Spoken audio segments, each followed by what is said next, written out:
श्री स्वामी समर्थ. ज्या घरात लक्ष्मी स्वरूप तुळशीची रोज पूजा केली जाते तिथे लक्ष्मी कायमची स्थिरावते. 1. जी स्त्री रोज लक्ष्मी स्वरूप तुळशीला पाणी घालते, दिवा लावते ती. 2.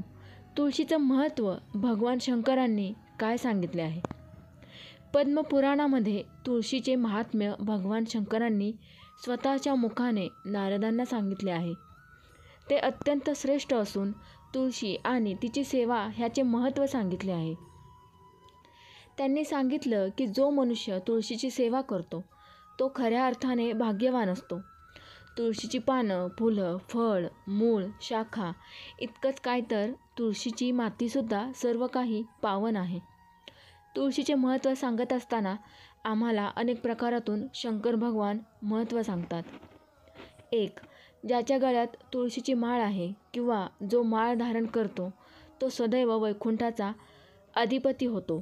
त्याची पापवृत्ती हळूहळू कमी होते. पूर्वजन्म संस्कार असल्या कारणामुळे कमी व्हायला वेळ लागतो. 2. एखाद्याला मृत्यू आल्यास त्यावेळेला तुळशीची माळ त्याच्या गळ्यामध्ये असेल किंवा तुळशीच्या काठात त्याचं दहन झाले किंवा त्याच्या अंतिम संस्काराच्या वेळेला तुळशीचे एखादा जरी काडी त्याच्या शरीराबरोबर दहन करताना ठेवली गेली तरीही तो पापमुक्त होतो. तुळशी काष्टा सह दहन होणाऱ्या व्यक्तीला पुनर्जन्म नाही, शंकर भगवान सांगतात. 3. भगवंतांसाठी अन्न शिजवत असताना जर तुळशीच्या काठावरती अन्न शिजवून जर देवाला आपण नैवेद्य केला तर तो नैवेद्य भगवान सरळ स्वीकार करतात. त्यासाठी पर्यायी आहे आपण आपल्या घरामध्ये कधीतरी चुलीवरची स्वयंपाक करावा आणि त्या चुलीत किंवा कोळशांच्या मध्ये एक कास ठेवून नैवेद्य करावा. तो सुद्धा भगवंताला अत्यंत प्रिय आहे. 4. भगवंताच्या अन्नामध्ये तुळशी कोणत्याही प्रकारे ठेवून नंतर नैवेद्य दाखवतात. तो भगवंत स्वीकार करतात आणि त्यासाठी आपल्याकडे एक पद्धत आहे. नैवेद्य दाखवत असताना नैवेद्यावर तुळशीपत्र ठेवावे. असे तुळशीपत्र हातामध्ये घेऊन मग पाणी फिरवून ते तुळशीपत्र परमेश्वराला अर्पण करावे. तो नैवेद्य भगवंताला अर्पण होतो. अन्न शिजवताना अन्नामध्ये तुळशीपत्र टाकलं तर सर्व प्रकारचे दोष दूर होतात. 5. तुळशी भगवंताला अनेक प्रकारातून प्रिय आहे. असे म्हणतात की तुळशीला एक स्वतःचा सुगंध असतो.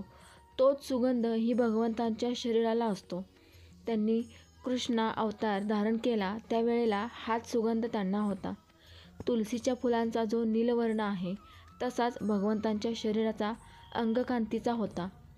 याचं प्रमाण श्रीमद भागवद्गीता ग्रंथात मिळते. 6.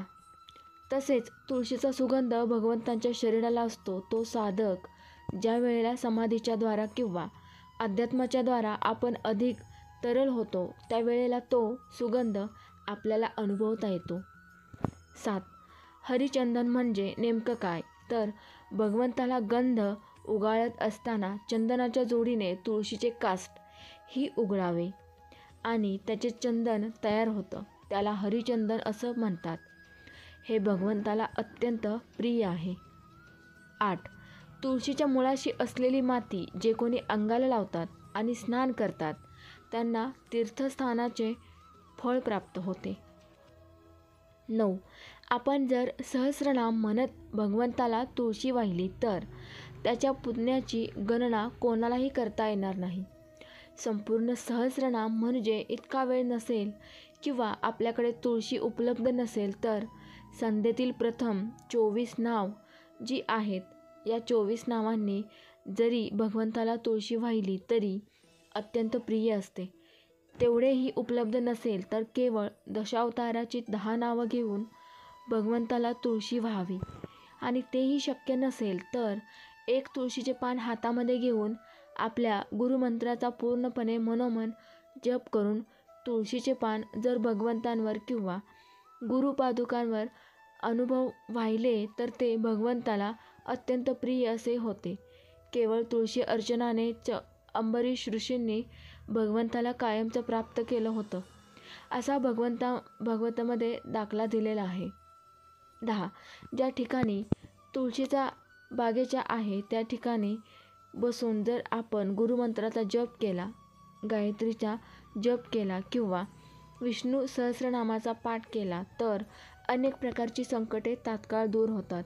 जी व्यक्ती भगवान शिवाच्या मंदिरामध्ये पिंडीच्या समोर बसून विष्णू सहस्रनामाचा पाठ करतो तो दुःखमुक्त होतो.